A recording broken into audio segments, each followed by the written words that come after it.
Hello to everyone, welcome to my channel NCERT Scholar Science. This is chapter 3 of class 7. Chapter का name है fibre to fabric. इस chapter को हमने class 6 में भी पढ़ा था और चैप्टर का नेम सेम टू सेम था, फाइबर टू फैब्रिक। आज हम उस चैप्टर को फिर से पढ़ रहे हैं जिसमें हम कुछ और बातें जानेंगे। जैसा कि हमने क्लास 6 में पढ़ा था कि फाइबर क्या होते हैं, फैब्रिक क्या होते हैं, यार्न क्या होते हैं, इन सारी चीज़ों के बारे में हमने क्लास 6 में पढ़ा था। एक बार हम रिकैप करते हैं कि फाइबर, फैब्रिक और यार्न क्या होता है। आपने पढ़ा था कि फाइबर जो होता है जैसे वो आपको एनिमल से या फिर प्लांट से मिलता है। एनिमल से मिलने वाले फाइबर्स में ऊल हो गया, सिल्कवॉर्म हो गया, ये सारी चीज़ें हो गई। अगर आप बात करें प्लांट से मिलने वाले फाइबर की तो जो सबसे ज़्यादा कॉमन है वो है हमारा कॉटन। कॉटन हमारा प्लांट से मिलता है। हम उसको सीड जो होता है, फ्लावर होता है, फ्लावर के अंदर आप सब जानते हैं नॉर्मल सारी फ्लावर्स के अंदर सीड होते हैं। सीड जब बर्स्ट होता है तो उसके अंदर से कॉटन निकलते हैं। कॉटन में से हम सीड्स को साफ़ कर देते हैं, गिनिंग करते हैं। उसकी गिनिंग करने के बाद वो जो निकलता है हमारे पास फाइनल प्रोडक्ट, वो होता है हमारा fibre.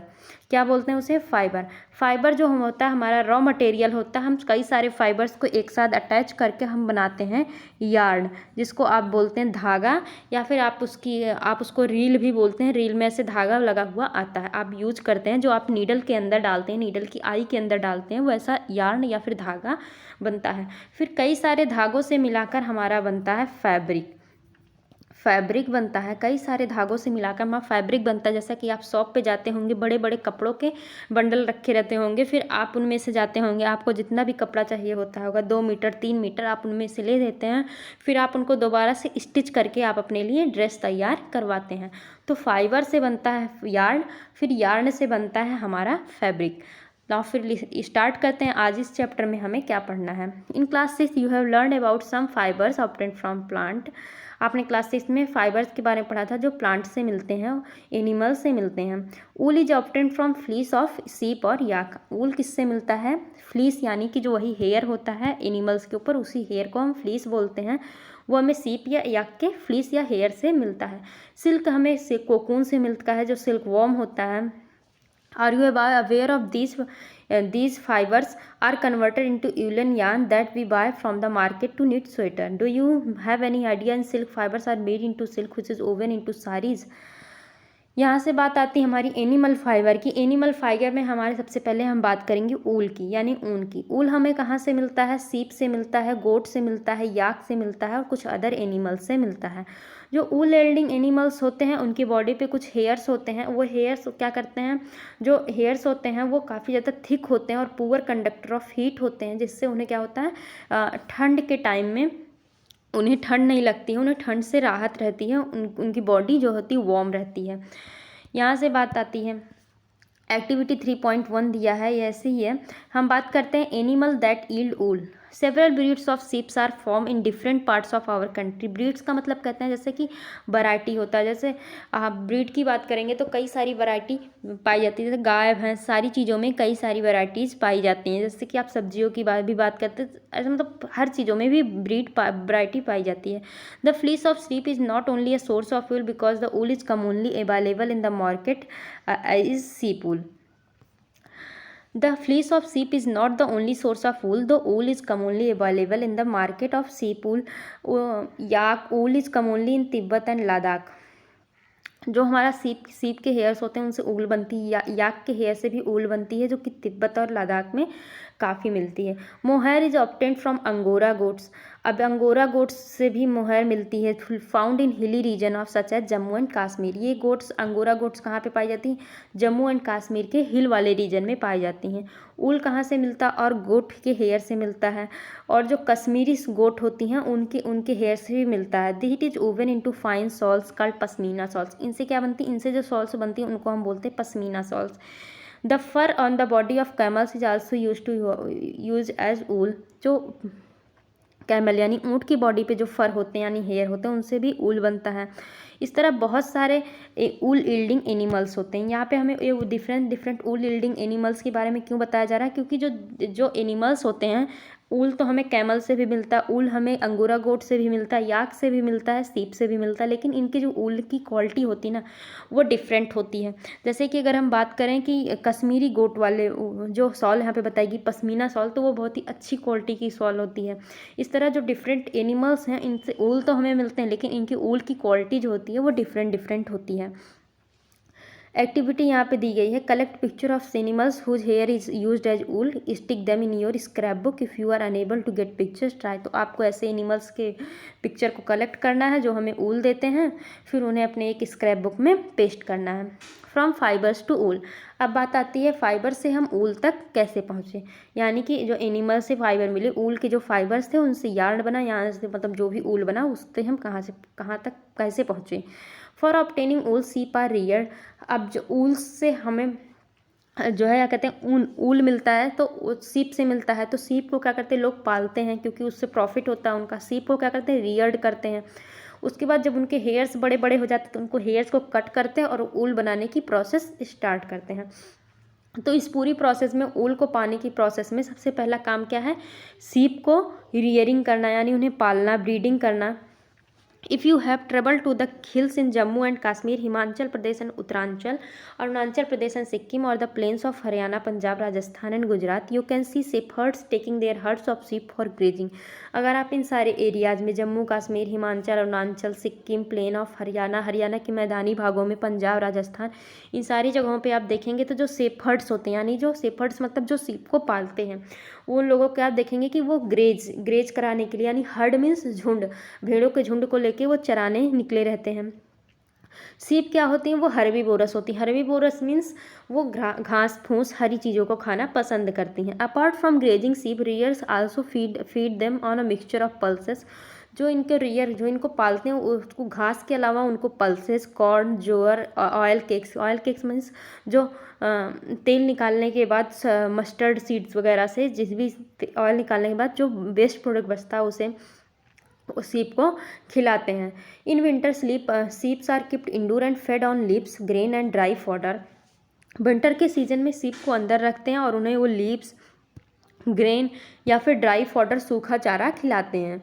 सीप्स are reared in many parts of our country for wool के लिए सीप को बहुत सारे कंट्री के डिफरेंट पार्ट में जो है पालते हैं लोग। Name of some breed of sheeps reared in our country for producing wool, the quality and texture of fibres obtained from them is also indicate in the table. अब आप देखिए कि जो सीप होती है ना, सीप में भी कई सारी वैरायटी होती हैं, ठीक। जैसे कि सीप में कई सारी वैरायटी होती हैं, तो देखिए जो पालने वाले हैं वो कैसी सीप को पालेंगे, जिनमें प्रोडक्शन ज़्यादा हो। अगर वो एक भेड़ पाल के उनको किसी में अगर उन्हें 1 किलो ऊन मिलता है और दूसरी टाइप वैरायटी की भेड़ पाने में उन्हें आधी किलो ऊन ही मिलता, तो वो किसको पालेंगे, 1 किलो ऊन वाले भेड़ को ज़्यादा पालेंगे, सीप को ज़्यादा पालेंगे। तो इस तरह वैरायटी की भी बात होती है, अगर जिसकी ब्रीड ज़्यादा अच्छी है वो उसी सीप को रियर करेंगे। तो ब्रीड की बात होती है। यहाँ पे कुछ नेम ऑफ ब्रीड्स दिए गए हैं, लोही, रामपुर, बुसैर, नाली, बकहरवाल, मरवाड़ी, पाटनवाड़ी। इन सारी जो है ब्रीड्स के नाम दिए गए, इनकी ऊल की क्वालिटी के बारे में भी बताया गया। ये सारी की सारी क्या हैं, सीप ही हैं, सीप की ब्रीड्स हैं, ये सारी की सारी सीप ही कहलाती हैं, ये सीप की ब्रीड्स हैं। तो इनकी ऊल की क्वालिटी कैसी होती है, गुड क्वालिटी ऊल होती है, ब्राउन फ्लीस होता है, इनका कारपेट ऊल होता है, फॉर होजरी के लिए यूज होता है, इनका कोर्स ऊल होता है यानी खुरदरा होता है, सॉफ्ट नहीं होता है। इनकी जो बकरवाल होता है इनका ऊलन सॉल्स बनाया जाता है। यहाँ पे स्टेट भी बताई गई है कहाँ पे पाए जाते हैं। तो ये ब्रीड की बात हो गई। अब हम बात करें mentioned earlier, these sheep are selective breed with one parent being a sheep of good breed. अब बात यह है कि जैसे कि एक सीप है उसकी ब्रीड बहुत अच्छी है, वो बहुत अच्छा प्रोडक्शन करती है, तो दूसरे सीप को उसकी जो मेल सीप है और फीमेल सीप को अच्छे वाले ब्रीड की उनको जो है मेट करा दिया जाएगा, ताकि जो उनका यंग वन आए वो अच्छी ब्रीड का हो, उनको आपस में मेट करा दिया जाएगा। Once the reared sheep have developed a thick growth hair, जैसे ही जो रियर्ड सीप यानी जिन्हें वो पाले रहते हैं उसके शरीर पे एक थिक ग्रोथ ऑफ हेयर आ जाती है, तो वो उसको ऊल को कट कर लेते हैं। अब ऊल को कट करने के बाद उन्हें प्रोसेस क्या किया जाता है, the wool is use in for नाइटिंग sweaters and knitting और स्वेटर्स के लिए और बीव सॉल को बुनाई के लिए ऊल का यूज होता है। सबसे पहले स्टेप 1 होता है कि सीप along with thin layer of skin is removed, जो उसके बॉडी में जो हेयर होते हैं उसको स्किन की एक पतली सी लेयर के साथ जो है निकाला जाता है। इस प्रोसेस को बोलते हैं shearing. Machines similar to those used for barbers are there to shave off their hair. Barbers के मशीन्स के थ्रू वो हेयर हटाए जाते हैं। Usually hairs are remove during the hot weather, जब हल्का सा मौसम में गर्माहट रहती तब ये हेयर्स हटाए जाते हैं। These enables sheep to survive without their protective coat of hair, ताकि जब वो मौसम में गर्माहट आ जाती तभी ये सारे बाल हटाए जाते, ताकि वो जो सीप है सीप है उसे ठंड न लगे, गर्मी के मौसम रहे तो उसे ठंड नहीं लगेगी, क्योंकि उसकी जो प्रोटेक्टिव कोट है यानी हेयर की जो कोट है वो उसके बॉडी पे नहीं रह जाती है। The hair provide woollen fibres, इस तरह से हमें हेयर से वूलन फाइबर मिल गया। Woollen fibres are then process to obtain woollen yarn. अब वूलन फाइबर के बाद हमें क्या चाहिए होगा, वूलन यार्न चाहिए होगा। Shearing does not hurt the sheep just as it does not hurt when you get a hair cut from your father shaves his beard. तो आप ऐसा मत सोचिएगा कि जो सीप होती है उसको जब शेयरिंग करते हैं या फिर उसकी जो स्किन से थिन लेयर होती है उसके साथ उसके हेयर्स को रिमूव करते हैं तो उसको हर्ट होता है। ऐसा बिल्कुल नहीं होता है। जैसे कि आप अपने हेयर कट करवाने जाते हैं आपको हर्ट नहीं होता, ठीक उसी तरह उस सीप को भी हर्ट नहीं होता है। अब आप क्या हुआ, वूलन फाइबर आपको मिल गया। वूलन फाइबर से आपको वूलन यार्न बनाना है। The upper most layer of the skin is dead. उनको दर्द क्यों नहीं होता, क्योंकि जो अपर मोस्ट जो थिन लेयर वो निकालते हैं शेयरिंग की प्रोसेस के टाइम वो स्किन डेड होती है।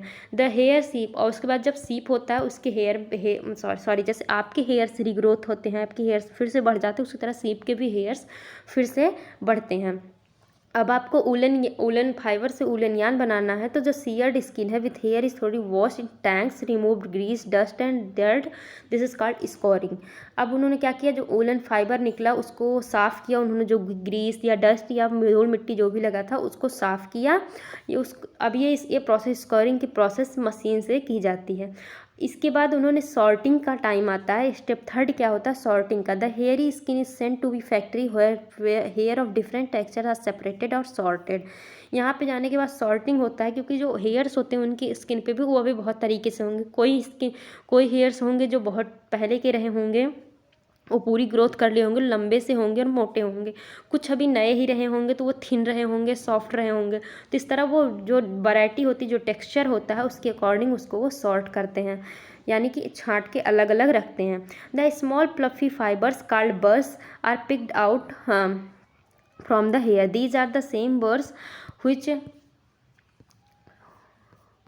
which sometimes appear on your sweaters. The fibers are scored again and dried. इसके बाद क्या होता है, जो स्मॉल प्लफी मतलब फूले हुए फाइबर्स रहते हैं वो जो है क्या कहते हैं, उनको भी वो पिक करते हैं, उठाते हैं। ये वैसे ही होते हैं जैसे कि अपने स्वेटर वगैरह में जब आप पहनते रहते हो कुछ दिन बाद ऐसे गोल गोल से कुछ स्वेटर के ऊपर निकल आए रहते हैं, ये वही होते हैं। The fibres are scoured again, इनको दोबारा से साफ़ सफाई की जाती है, इनको सुखाया जाता है। This is the wool ready to be drawn into the fibre. अब ये ऊल रेडी हो गया रहता है। The fibres can be dried in various colours. अब इनको कलर दिया जाता है, कई सारे कलर्स में दिया जाता है। Then goat is black, brown और वाइट। अब इनको कई सारे कलर, जैसे कि आप लोग देखे होंगे जो मार्केट में ऊन आते हैं उनके कई सारे कलर्स होते हैं, तो इनको इसी तरह के कलर्स दिए जाते हैं। इसके बाद क्या होता है, ये जो फाइबर्स होते हैं इनको स्ट्रेट किया जाता है, इनको कॉम्ब किया जाता है और इनका यार्न बनाया जाता है। The longer fibres are made into wool for sweater and the shortest fibre are spun and woven into a woollen cloth. ठीक है, यहाँ पे जो होता है वो जो लॉन्गर फाइबर्स होते हैं उनको वो ऊल बना देते हैं, उनको स्वेटर को बुनने के लिए रख देते हैं। यहाँ पे ऐसा देख रहे हैं, स्कोरिंग हो रही, मशीन से सफाई हो रही है। यहाँ पे यार्ड बन जाने के बाद उनका गोला बन रहा है। The processing of fibre into wool can be represented as follows. यहाँ से ऊल से फाइबर बनने की जो पूरी प्रोसेस, फाइबर से ऊल बनने की जो पूरी प्रोसेस है वो ऐसे दी गई। सबसे पहले सिप को रियर करेंगे, फिर उसमें से जो उसके हेयर्स ग्रोथ हो जाएंगी पूरी तरह से, उसको सियरिंग करेंगे यानी सेविंग करेंगे, फिर स्कोरिंग करेंगे यानी कि साफ़ करेंगे उसे, फिर सॉर्टिंग करेंगे यानी कि जो उसके टेक्सचर होंगे उस टेक्सचर के अकॉर्डिंग उसे अलग अलग रखेंगे, फिर क्लीनिंग करेंगे फिर से उसको डाइंग करेंगे। डाइंग का मतलब उसे कलर देंगे। कलर देने के बाद जब वो यार्न बन जाएगा वूलन यार्न, तो उसको हम रोल करते हैं। ये यहाँ से हमारी बात हुई ऊल की।